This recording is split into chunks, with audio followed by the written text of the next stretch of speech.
അന്നും അവൾ പതിവ് പോലെ 6 മണിക്ക് തന്നെ ഉണർന്ന് അമ്മയ്ക്ക് കാപ്പി ഉണ്ടാക്കി ഗ്ലാസ്സിൽ പകർന്ന് അടുത്ത് കൊണ്ടുപോയി വെച്ചു. അമ്മ ഉണരുമ്പോൾ കുടിക്കട്ടെ, ഇന്നലെ അധികം ഉറങ്ങാത്തതല്ലേ, വിളിച്ചുണർത്തേണ്ട. അവൾ ധൃതി പിടിച്ച് മുറ്റത്തേക്ക് ഇറങ്ങി. 2-3 വീടിനപ്പുറമുള്ള ചന്ദ്രമതി ചേച്ചിയുടെ വീട്ടിലേക്ക് അവൾ ഓടിയെത്തി. നേരെ പോയി ചൂലെടുത്ത് മുറ്റമെല്ലാം വൃത്തിയാക്കി. അപ്പോഴേക്കും അവർ കുറേ പാത്രങ്ങളെടുത്ത് അടുക്കള തിണ്ണയിലേക്ക് വെച്ചു. അവൾ അതെല്ലാം എടുത്ത് പൈപ്പിൻ ചുവട്ടിൽ കൊണ്ടുപോയി വൃത്തിയാക്കി. പാത്രങ്ങൾ വൃത്തിയാക്കി കഴിഞ്ഞപ്പോഴേക്കും അവർ ഒരു ഗ്ലാസ് ചായ അവൾക്ക് കൊടുത്തു. ആ ഇറത്തിണ്ണയിലിരുന്ന് അവൾ ആ ചായ കുടിച്ചു.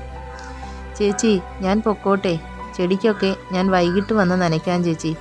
ഞാൻ പോരുമ്പോൾ അമ്മ ഉണർന്നിട്ടില്ലായിരുന്നു. ഇന്നലെ അമ്മയ്ക്ക് ചുമ കൂടുതലായിരുന്നു.